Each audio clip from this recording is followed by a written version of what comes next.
अस्सलाम वालेकुम, my name is Amna Arshad. Lecture number 3 chapter number 1। और आज जो हम टॉपिक पढ़ेंगे 1.4 साइंटिफिक नोटेशन के बारे में हम पढ़ेंगे कि हम कैसे भी किसी भी नंबर को साइंटिफिकली कैसे लिख सकते हैं। तो चलिए साथ साथ स्टार्ट करते हैं, साथ साथ इसकी रीडिंग करते हैं। सबसे पहले आ जाता है, it is a very short way of representing a large और वेरी स्मॉल नंबर। यानी कि अगर हम बताएं कि ये किस लिए यूज करते हैं हम साइंटिफिक नोटेशन, तो हम इसको जो है ना एज अ इन्फो याद कर सकते हैं कि हम वेरी लार्ज और वेरी स्मॉल वैल्यूज को रिप्रेजेंट करने के लिए यूज करते हैं। आगे यहाँ से इसकी कुछ एडवांटेजेस और डिसएडवांटेजेस स्टार्ट हो जाते हैं। तो यहाँ पे हम क्वेश्चन भी बना सकते हैं कि क्या what are the disadvantages of using large number. ठीक है, तो उसका आंसर यहाँ से स्टार्ट हो जाता है, writing otherwise the value of these quantities take up much space. अगर हम साइंटिफिकली साइंटिफिक नोटेशन के अलावा किसी नंबर को किसी फॉर्म में राइट करेंगे तो वो बहुत ज्यादा स्पेस लेगा। They are difficult to read, उसका हमें पढ़ना मुश्किल है। Their relative sizes are difficult to visualize, अगर बहुत छोटा है तो उसका साइज को विजुलाइज करना हमारे लिए मुश्किल है। And they are awkward to use in calculation, और ये हमारी कैलकुलेशन के अंदर भी हमारे लिए जो है ये मसला बन सकता है। तो यहाँ तक बन जाते हैं डिसएडवांटेजेस लार्ज वैल्यू या वेरी स्मॉल वैल्यूज को यूज करने के। ठीक है, नेक्स्ट हम चलते हैं अगले। आगे यहाँ लिखा है, their decimal places are more conveniently expressed as power of 10। हम क्या करते हैं साइंटिफिक नोटेशन के अंदर, हम 10 की पावर के ऊपर वो पॉइंट्स लिखते हैं, वैल्यूज लिख देते हैं। फॉर एग्जांपल, जैसे अब ये 1.38 एक वैल्यू है तो हम इसकी पावर में, ये असल वैल्यू ये है, हम इसके जीरोस को इसकी पावर में लिख देंगे। ठीक है, तो वो यही कह रहा है कि their decimal places are more conveniently expressed as power of 10। हम उनके वैल्यू डेसिमल वैल्यूज को पावर ऑफ 10 में एक्सप्रेस कर देंगे। The numerical part of the quantity is written as number. यानी कि जो न्यूमेरिकल पार्ट होगा उस क्वांटिटी का, उसको हम 1 से लेकर 9 तक जो है वो रिटर्न कर सकते हैं, और वो जो है वो मल्टीप्लाई हो जाएगा by whole number power of 10। जैसे कि यहाँ पे आप देखें, ये सब हमारी न्यूमेरिकल वैल्यूज है, उसको हमने मल्टीप्लाई किया है पावर ऑफ 10 के साथ। ठीक है, यही बात उसने यहाँ बोली है। To write decimal to write number using scientific notation, move decimal point until only one non-zero digit remain on the left side। यानी कि उसने ये कहा है कि अगर हमें डेसिमल साइंटिफिक नोटेशन में लिखना है तो हमें एटलीस्ट जो है वो वहां तक मूव कराना है अपने डेसिमल पॉइंट पे कि हमारे पास सिर्फ डेसिमल के बाद एक वैल्यू रह जाए। फॉर एग्जाम्पल, अगर मैं यहाँ कोई नंबर ले लेती हूँ, जैसे ये ही है एक नंबर। ठीक है, ये नंबर है। अब मैंने अपने पॉइंट को यहाँ तक मूव कराना है कि सिर्फ पॉइंट डेसिमल पॉइंट के बाद एक वैल्यू एक डिजिट रह जाए, और वो भी नॉन जीरो, जीरो ना हो। ठीक है, फॉर एग्जाम्पल अगर मैं इसको 1.38 लिख देती हूँ तो ये जो है मेरा साइंटिफिक नोटेशन में। ठीक है, आइए हम एग्जाम्पल करेंगे तो ज्यादा हमें क्लियर हो जाएगा। Then count the number of places, यानी कि साथ साथ में हमने नंबर ऑफ प्लेसेस को भी काउंट करते जाना है, which the decimal point is move, जिस तरफ को डेसिमल पॉइंट मूव कर रहा है।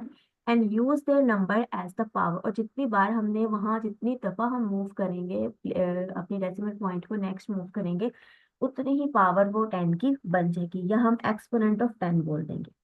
फॉर एग्जाम्पल, यहाँ पे उसने अब एग्जाम्पल से समझाया है। आप एग्जाम्पल देखिए, यहाँ पे लिखिए, the average distance from the sun to the earth. Sun से अर्थ का जो एवरेज डिस्टेंस है वो है 138 समथिंग किलोमीटर्स लिखा हुआ है। अब हम इस कोई वैल्यू को लिखने की बजाय हम इसको साइंटिफिकली लिख लेंगे। तो साइंटिफिक नोटेशन के अंदर इस डिस्टेंस को यूं राइट किया है, देखिए 1.38 मल्टीप्लाई 10 की पावर 8 किलोमीटर। अब क्या किया है कि हमने पॉइंट को इतना डेसिमल प्लेस मूव कराया, उसका डेसिमल प्लेस इतना उसका मूव कराया कि हमारे पास डेसिमल पॉइंट के बाद सिर्फ वन डिजिट बचा। तो ऐसे ही है। अब हम यहाँ से काउंट करना स्टार्ट कर देंगे, कितने पॉइंट हम मूव किए हैं, 1 2 3 4 5 6 7 8। यानी कि यहाँ से काउंट करें तो ये 8 डिजिट हम नेक्स्ट जो है वो मूव किए हैं, तब हमारे पास साइंटिफिकली राइट हो गया। अब वो जो 8 डिजिट हम आगे मूव किए हैं वही हमने क्या करना है, पावर में लिख देना है 10 की, और ये मल्टीप्लाई हो जाएगा हमारे उस नंबर के साथ, उस न्यूमेरिकल वैल्यू के साथ जो हमारे हम ले रहे हैं 1 से लेकर 9 तक। ठीक हो गया। द नंबर, अब यहाँ जो एक इम्पोर्टेंट पॉइंट है वो जो याद रखने वाला है वो यहाँ से है, वो ये है कि जब भी हमने नंबर ऑफ प्लेसेस डेसिमल को मूव कराना है लेफ्ट, अगर हम लेफ्ट साइड की तरफ चल रहे हैं तो वो पॉजिटिव होगा। यानी कि अगर हम इस तरह मूव करते जा रहे हैं, जैसे अब यहाँ पे हम इस तरह मूव कर रहे थे, ठीक है, हम लेफ्ट की साइड पर मूव करेंगे तो वो हमारा एक्सपोनेंट क्या आएगा, पॉजिटिव आ जाएगा, उसकी पावर हमारे पास पॉजिटिव आ जाएगी। ठीक है, लेफ्ट मतलब ये यूं, जब भी हमने लेफ्ट साइड से मूव करना है, यानी कि हम ये लेफ्ट की तरफ जा रहे हैं, ठीक है, तो हमारे पास वैल्यू क्या आएगी, पॉजिटिव में। ये पॉइंट याद रखने वाला है। नेक्स्ट अगर हम चलते हैं तो ये एक और एग्जांपल उन्होंने हाइड्रोजन एटम की दी है, ठीक है। अब इसका देखें, जैसे वहां पर था इस फॉर्म में, अब यहाँ पे हम किस तरफ को मूव करेंगे, हम जानते हैं जब भी ऐसे पॉइंट जीरो आ जाते हैं तो ये नॉन जीरो होते हैं, हम इन्हें डेसिमल या इन्हें हम सिग्निफिकेंट हमें कंसीडर नहीं करते होते। ये भी हम आगे जो है वो रूल पढ़ेंगे, वहां आपको ज्यादा क्लियर हो जाएगा। तो यहाँ जब हम मूव करते हैं तो आप देखें कि हम यहाँ से इस डेसिमल पॉइंट को कहाँ तक लाएंगे, यहाँ तक, क्योंकि हमें पता है जब तक लास्ट डिजिट रह ना जाएगा तो वो साइंटिफिकली राइट नहीं होगा। तो यहाँ तक जाते हुए जो हमारे पास पावर आएगी वो -10 है। ठीक है, अब देखें, पॉइंट जो है वो डेसिमल प्लेस यहाँ से यहाँ मूव किया तो हमारे पास पॉजिटिव पावर आई। ठीक है, यही बात उसने यहाँ एक्सप्लेन की है। अगर ये यहाँ से मूव करेगा यहाँ तक ऐसे, ठीक है, तो हमारे पास पावर क्या आ जाएगी, नेगेटिव। जैसे वो 10 प्लेसेस जो है वो राइट की तरफ मूव किया है तो उसकी जो है उसकी पावर क्या आ जाएगी, नेगेटिव आ जाएगी। तो ये यहाँ से भी इसका पॉइंट जो है वो याद करने वाला है, कॉन्सेप्ट इसका लेने वाला है।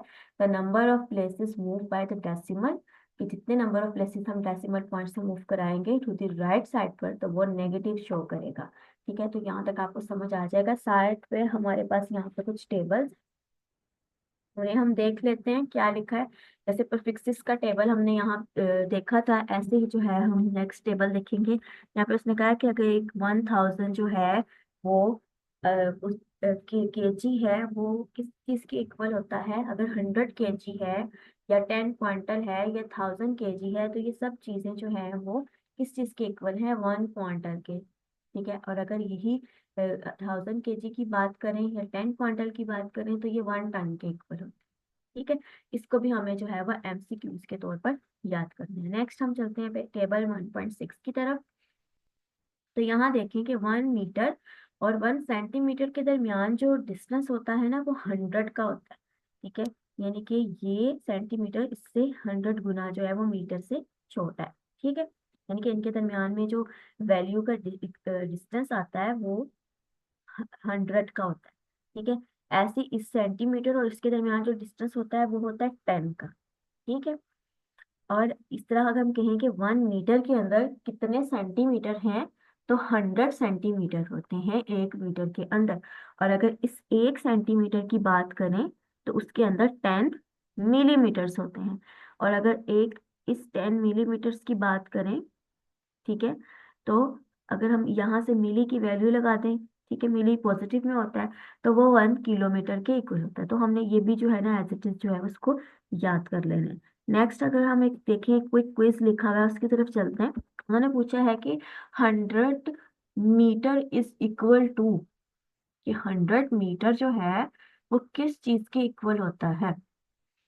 देखिए, हमें अभी ऊपर पढ़ा कि 1 मीटर के अंदर 100 सेंटीमीटर होते हैं, और अगर ये हमारे पास 100 हो जाएंगे तो 100, 1 मीटर जो है वो 100 सेंटीमीटर के इक्वल है। तो यहाँ 100 हो जाएगा तो वो कितने सेंटीमीटर के इक्वल होगा। तो 100 को अगर हम 100 से ही मल्टीप्लाई कर देंगे तो हमारे पास जो आंसर आता है हमने वो चेक कर लेना है कि क्या वो आंसर जो है हमारा इस ऑप्शन में से कोई है। तो सबसे पहले अगर हम यही देख लेते हैं कि 100 मीटर्स हैं तो हम उसको सेंटीमीटर से मल्टीप्लाई करके देखते हैं कि ये क्या आंसर आता है इसका। ठीक है, तो जो हमारे पास आंसर अगर हम देखें तो इसको 1 मीटर, अब 100 मीटर हो गया यहाँ पे, तो 100 मीटर को हम 100 से मल्टीप्लाई करेंगे तो हमारे पास 10,000 इसका आंसर आता है। तो देखें कहीं 10,000 जो है उसकी वैल्यू के कोई नंबर है 4 डिजिट वाले। ठीक है, अगर हम ये देखते हैं तो ये, तो वो कोई ऑप्शन नहीं आ रहा। अगर हम सेंटीमीटर में लेके जाते हैं तो सेंटीमीटर वाला भी नहीं यहाँ पे आ रहा। ठीक है, क्योंकि 100 के अंदर 100 सेंटीमीटर है, तो वो मल्टीप्लाई करके देखेंगे, 1 मीटर के अंदर 100 सेंटीमीटर है। तो अगर मीटर ही हमारे पास 100 हो जाते हैं तो सेंटीमीटर उसमें कितने होंगे। तो हम 100 को 100 से मल्टीप्लाई कर देंगे तो वो जो इनमें से कोई भी ऑप्शन जो है ना वो 10,000 आंसर आता है, लेकिन वो यहाँ पे नहीं है। ठीक है, अब अगर हम इसको किलोमीटर में करके देखें, ठीक है, तो तब हमारा क्या बनता है। ठीक है, अगर हम इसको किलोमीटर में करते हैं, जैसे अब यहाँ पर लिखा हुआ है माइक्रोमीटर। ठीक है, तो किलोमीटर में करके देखते हैं, 1 किलोमीटर के अंदर 1000, 10 यानी कि 1000 मीटर्स होते हैं, यानी कि 1 किलोमीटर के अंदर 1000 मीटर होते हैं। तो हमारे पास है 100 मीटर। ठीक है, तो हमारे पास 1 किलोमीटर, अगर हम इसे मल्टीप्लाई करते हैं तब भी हमारे पास ये वाला ऑप्शन नहीं बनता, ये दोनों तो नहीं बनते। देन हम देखते हैं इसकी तरफ, तो ये वाला जो यहाँ पे बनता है माइक्रो, तो वो भी, अगर हम माइक्रो में जाते हैं तो वो भी नहीं आता। तो जो मेन हमारा ऑप्शन जो है ना यहाँ पे सी आता है। अब वो सी कैसे आता है कि यहाँ पे देखें हमारे पास मिलीमीटर में क्या है, 10। ठीक है, और हमारे पास मीटर्स कितने हैं, इनके दरमियान में डिस्टेंस है 100 का। ठीक है, नेक्स्ट इसके दरमियान में डिस्टेंस है। ठीक है, अगर इसके और इसके दरमियान में देखें तो ये 1000 का डिस्टेंस है। ठीक है, तो यहाँ अगर 100 आ जाएगा तो 100 को हम अगर 1000 से साथ मल्टीप्लाई करते हैं तो हमारे पास जो आंसर आता है वो सी आता है। ठीक है, 100 को हमने 1000 से मल्टीप्लाई किया तो हमारे पास आंसर आ जाता है सी।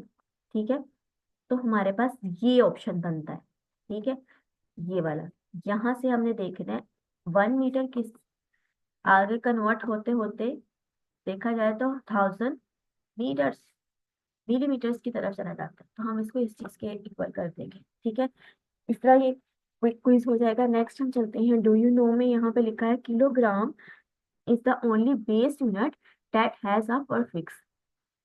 देखिए ग्राम जो है, किलोग्राम है, ये सब किसके हैं, मैथ के यूनिट्स हैं। तो ये ओनली ऐसा यूनिट है जिसका प्रीफिक्स भी है। ठीक है, देखिए ये यूनिट है किलो और इसका प्रीफिक्स यहाँ मौजूद है।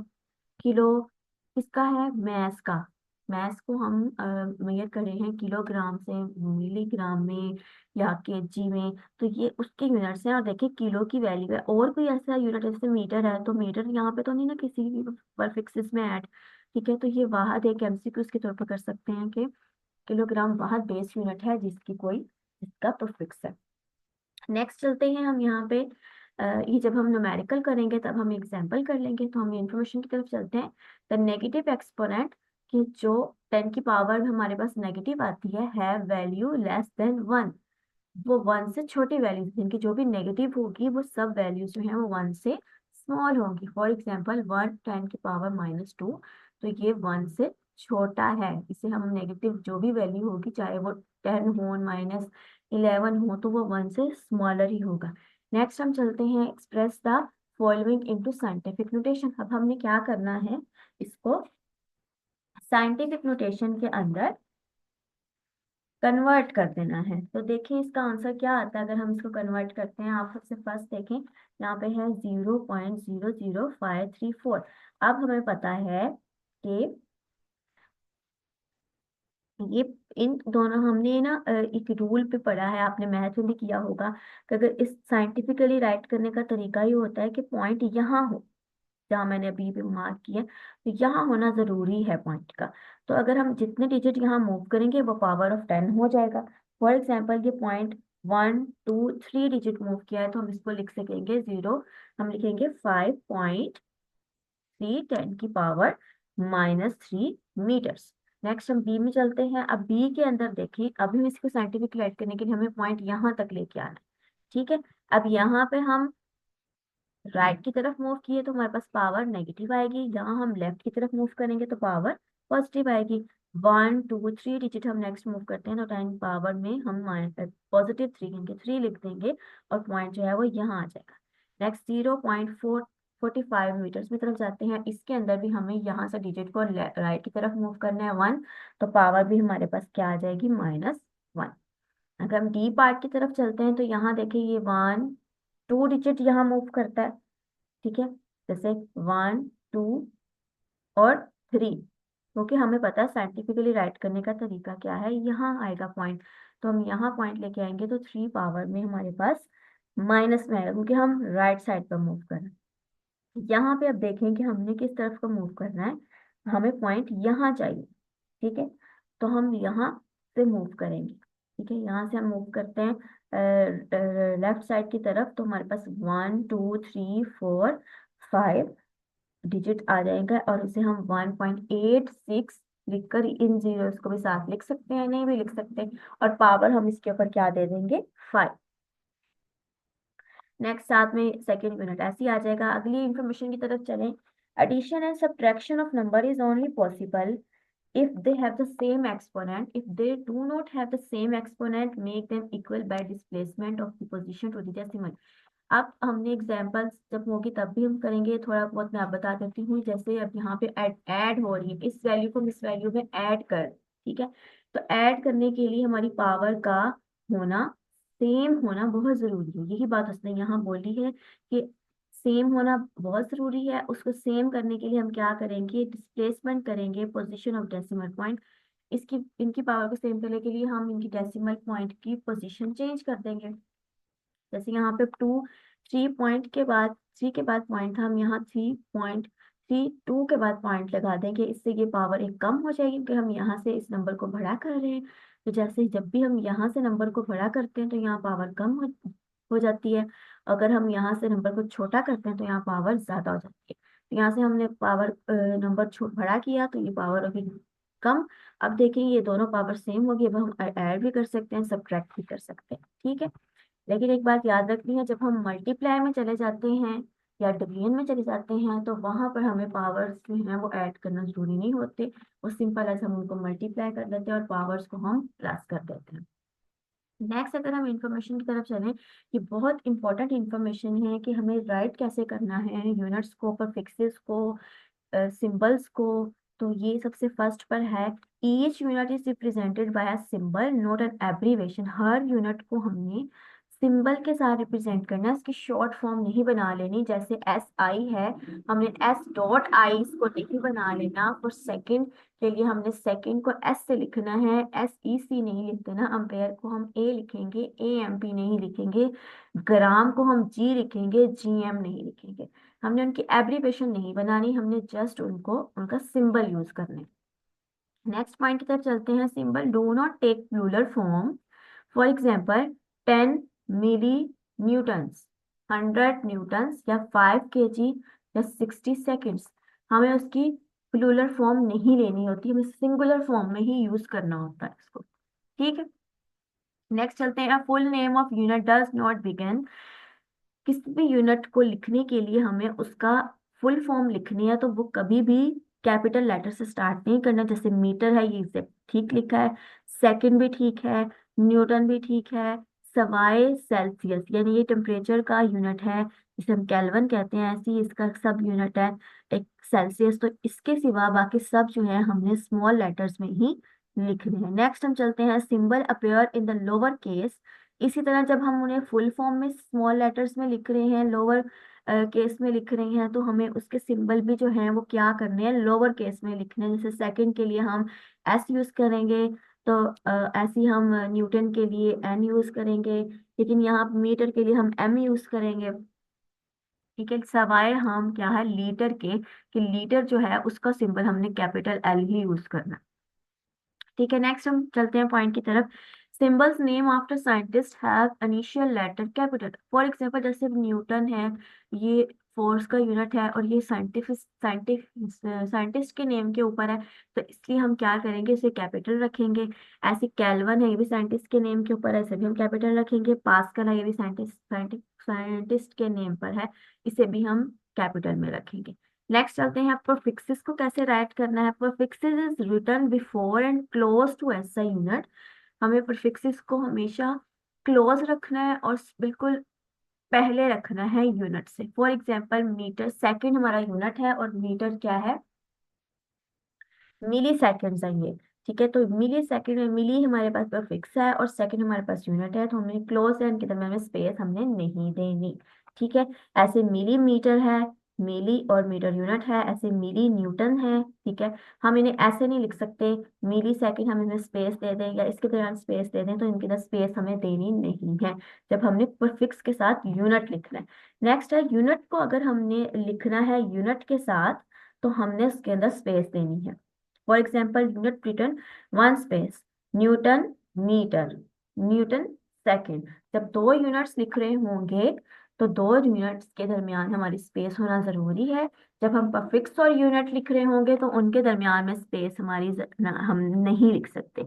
और कंपाउंड प्रीफिक्सेस भी हम यूज नहीं कर सकते। ठीक है, जैसे एग्जांपल में उसने माइक्रो माइक्रो सेकंड लिखा है, तो ये क्रॉस है, हम इसकी जगह पे कोई और 7 7 से हमारे पास 14 जो है वो पीको के इक्वल होती है, तो हम वो लगा देंगे, या पेटा के इक्वल है तो हम वो लगा देंगे। जैसे यहाँ पे आप ग्राफ के टेबल के अंदर देखें, यहाँ जो स्टार्ट में टेबल आ रहा है ये प्रीफिक्स का, तो यहाँ 15 जो है वो पेटा के इक्वल है, तो हम इस क्वेश्चन में इसको बजाय इसके 7 7 दो प्रीफिक्सेस या 6 6 12 की बजाय हम क्या करेंगे, कोई ऐसा प्रीफिक्स यूज कर लेंगे जो इन दोनों को इकट्ठा कर लेगा। तो हम कंपाउंड प्रीफिक्सेस जो है वो नहीं लिख सकते। नेक्स्ट अगर हम चलते हैं अगले क्वेश्चन की तरफ, ये एग्जांपल देखें तो 5 × 10⁴ सेंटीमीटर रिटर्न है, तो हम सेंटी और मीटर हम क्या करेंगे, सेंटी को भी इसके अंदर एडअप करा देंगे और यूनिट जो है वो इस तरह में लिख सकते हैं। यानी कि हमने आसानी करनी है, चीज़ों को सिंपलीफाई करना है, तो वो किसी भी तरीके से कर सकते हैं, लेकिन हमने रूल्स को सामने रखना है। कोशिश करनी है कि हमारे प्रीफिक्सेस जो है उससे मैच कर जाएं, वो वैल्यूज हों। और अगर प्रीफिक्सेस नहीं है तो हमने बिल्कुल सिंपलीफाई कर देना होता है अपनी वैल्यू को। और यही एक्चुअली में जो है हमारा टोटल जो है वो इसको राइट करने का तरीका है। तो नेक्स्ट अगर हम चलते हैं, हमने जो है वो सारी पढ़ लिया, फिजिकल क्वांटिटीज क्या होती हैं, नॉन फिजिकल क्वांटिटीज क्या होती हैं। ड्राई फिजिकल क्वांटिटी दो तरह की हैं, बेस है, ड्राई पढ़ लिया, ड्राई यूनिट पढ़ लिया, बेस यूनिट पढ़ लिया, फिक्सेस पढ़ लिया, साइंटिफिक राइट कैसे करते हैं वो पढ़ लिया। नेक्स्ट अब हम चल रहे हैं कि हमने मेजरिंग इंस्ट्रूमेंट की तरफ चलना है, जिसे हम लेंथ मेजरिंग इंस्ट्रूमेंट की तरफ चलते हैं। जैसे फर्स्ट है लेंथ मेजरिंग, कि हमने अगर लेंथ मेजर करने हैं, मेजर करनी है, तो उसके लिए कौन सा इंस्ट्रूमेंट हमने यूज करना है। तो सबसे पहला इंस्ट्रूमेंट जो आ रहा है लेंथ मेजर करने में, वो आ रहा है वो आ रहा है मीटर रूल। तो मीटर रूल सबसे पहले हम स्टडी करेंगे। ठीक है, कि मीटर रूल के अंदर एक्चुअली में क्या है। मीटर रूल की अगर हम चलें तो लेंथ इस मीटर रूल को हम किस लिए यूज कर रहे हैं, मीटर रूल को हम बेसिकली इसलिए यूज करते हैं, हम लेबोरेटरी के अंदर मीटर रूल को लेंथ मेजर करने के लिए यूज करते हैं। लेंथ को हम यूजुअली मेजर करेंगे मीटर रूल से। ठीक है, और इसकी अगर हम स्मॉलेस्ट डिवीजन देखें जो इसके ऊपर डिवाइड हुआ होता है, 1 मिलीमीटर की डिवीजन है, और इसी को हम इसका लीस्ट काउंट भी कह देते हैं, कि ये इतनी इनके दरमियान में डिफरेंस होता है दो वैल्यूज के दरमियान। ठीक है, अब आगे इसके बारे में और देखें, the smallest measurement that can be taken with the metre rule is, अगर हम कम से कम छोटी से छोटी वैल्यू को मेजर करना चाहते हैं मीटर रूल से, तो वो होती है 1 मिलीमीटर। तो ये ही इसका जो है वो लीस्ट काउंट है, यहाँ से इसकी लीस्ट काउंट की जो है वो, ये पॉइंट हमने वैसे इन्फो के लिए याद करना है। ठीक है, और ये वाला पॉइंट। ठीक है, नेक्स्ट जो है ये इसकी लीस्ट काउंट की डेफिनेशन है। ठीक है, और इसको हम यहाँ तक कर लेंगे कि 1 मिलीमीटर जो है वो क्या है, लीस्ट काउंट है मीटर रूल का। तो ये लीस्ट काउंट क्या है मीटर रूल का, तो वो क्वेश्चन भी आ सकता है, तो हम जो है वो बता सकते हैं कि लीस्ट काउंट जो है वो ये है। देन अगर हम आगे चलते हैं तो उन्होंने बोला है कि लीस्ट काउंट एक्चुअली में होता क्या है। तो लीस्ट काउंट की डेफिनेशन अकेली पूछी जाए किसी वैसी पूछी जाए कि लीस्ट काउंट होता क्या है, अगर किसी स्पेसिफिक इंस्ट्रूमेंट को कह देते हैं तो हम उसके बारे में लिखेंगे। अगर वो वैसी लीस्ट काउंट पूछते हैं तो हम वो लिखेंगे, least count is the smallest measurement that can be taken accurately with an instrument. ये वो स्मॉलेस्ट मेजरमेंट होती है जो हम उसके इंस्ट्रूमेंट से बिल्कुल ठीक से एक्यूरेट कर लेते हैं, तो वो उसका लीस्ट काउंट होता है। नेक्स्ट अगर हम देखें तो यहाँ पर एक क्वेश्चन आ रहा है कि जब हम मेजरमेंट कर रहे होते हैं, किसी भी ऑब्जेक्ट की लेंथ मेजर कर रहे हैं, तो हमें किस तरीके से उसका व्यू पॉइंट हमारा क्या होना चाहिए कि हमारा, हम कैसे कहें कि हम ठीक मेजरमेंट कर रहे हैं। तो ये तरीकाकार है यहाँ पे जो इसका है, साथ में उन्होंने एक पिक्चर भी शो की हुई है कि अगर स्केल है, ये मीटर रूल है, तो व्यू का मेथड कौन सा ज्यादा करेक्ट है। तो ये बी ऑप्शन जो है वो बिल्कुल करेक्ट है कि हमारा जो आई है वो बिल्कुल लाई कर रही है इसके साथ, बिल्कुल हॉरिजेंटल है, परपेंडिकुलर है, बिल्कुल इनलाइ है हमारी आई। लेकिन अगर यहाँ से सी, ए और सी देखें तो ये दोनों पॉइंट्स जो हैं ये बिल्कुल भी हॉरिजेंटल नहीं है, परपेंडिकुलर नहीं है, बिल्कुल लाई नहीं है हमारी आई के। तो ये दोनों जो हैं वो गलत हैं, इनकरेक्ट मेथड है, जबकि ये जो है वो करेक्ट मेथड है। तो हम साथ में इसको स्टडी कर लेते हैं। To measure the length of an object, the meter rule is placed in such a way that zero coincide one edge of the object and then reading. For example, उसने कहा ये जीरो जो है हमारा, हमने अपना ऑब्जेक्ट जो है वो यहाँ पे रखना है, यहाँ से उसकी मेजरमेंट स्टार्ट करनी है। फॉर एग्जाम्पल ये कोई एक लाइन है जिसकी मेजरमेंट मैं लेने लगी हूँ, ठीक है। अब मैं क्या करूंगी कि यहाँ पे मैं ये मेरा स्केल है, ठीक है, और ये इस लाइन की जो मैंने मेजरमेंट लेनी है, तो मैं अपने जीरो से, इसके एज से, ये मेरी चीज है जिससे मैंने मेजर कर, जो जिसकी मैंने लेंथ लेनी है, और ये मेरा स्केल है, तो मैं इसको मीटर रूल को बिल्कुल जीरो से यहाँ कंसाइड होगा, यहाँ से इसकी रीडिंग जो है वो लेना स्टार्ट करूंगी, ठीक है। One common source of error come from the angle eight which instrument is read. जो कॉमन हमारा एरर आता है मीटर रूल का, वो ये होता है कि हमारा एज हो या फिर कोई भी चीज, पर्सन की आई हो, वो डायरेक्टली अबव द रूलर होनी चाहिए एट अ पॉइंट बी, बिल्कुल रूलर के डायरेक्टली होनी चाहिए। अगर मीटर रूल जो है उसकी reading from an angle A और सी पॉइंट की तरफ होगी, जैसे इस पिक्चर में दिखाया हुआ है, तो वो हमारा वहां पे डिफरेंट लेंथ बताएगा। हम एक दो पॉइंट जो है वो आगे पीछे बता देंगे, तो ये सही है, इसको ये सही नहीं है, तो हम इसको क्या है, इसको एक नाम दे देते हैं पैरालैक्स एरर। तो ये पैरालैक्स एरर है कि जब हमारा परपेंडिकुलर ना हो, इनकरेक्ट हो। तो यहाँ पे पैरालैक्स एरर की डेफिनेशन भी लिखी हुई है। A parallel error is due, कि तब अकर होता है जब हमारी पोजीशन ऑफ आई जो है व्हेन टेकिंग मेजरमेंट इनकरेक्ट होती है। It can be avoided by keeping eye, हमें हमें अवॉइड करना चाहिए अपनी आई को स्केल की रीडिंग के परपेंडिकुलर करनी, यानी कि हमें उसके सिर्फ डायरेक्ट होना चाहिए, हमें परपेंडिकुलर नहीं रखनी चाहिए अपनी आई को। तो ये हमने अपने आई को परपेंडिकुलर होने से बचाना है, बिल्कुल डायरेक्ट हॉरिजॉन्टल हो, यानी कि 90 का हो, परपेंडिकुलर या टेढ़ी डायरेक्शन जो है वो ना आए। तो ये हमारा क्या होता है, अगर ऐसे आएगा तो वो पैरेलैक्स एरर होगा, तो इससे हमने अवॉइड करना है। देन हम यहाँ पे देखें, यहाँ पे एक एमसीक्यूज के तौर पर हमें याद करना है इसका बॉक्स, कि मेजरिंग टेप क्या होता है। तो मेजरिंग टेप कहाँ से कहाँ तक मेजरमेंट कर सकता है, 1 मिलीमीटर से मीटर्स तक, और इसका लीस्ट का हमने याद रखना है जो कि है 1 मिलीमीटर। और इसको हम लॉन्गर डिस्टेंस के लिए यूज करते हैं, अगर शॉर्ट लेनी होती है तो हम मेजरिंग टेप यूज कर लेते, हम मीटर रूल यूज कर लेते हैं, और अगर हमें लॉन्गर लेंथ लेनी होती है तो हम वहां पर मेजरिंग टेप यूज कर लेते हैं। तो इस तरीके से ये हमारी जो है वो लेंथ मेजरिंग इंस्ट्रूमेंट में एक हमने पढ़ लिया है मीटर रूल। तो देन हम नेक्स्ट लेक्चर में जो है वो दूसरा लेंथ मेजरिंग इंस्ट्रूमेंट स्टडी करेंगे। तब के लिए अल्लाह हाफिज।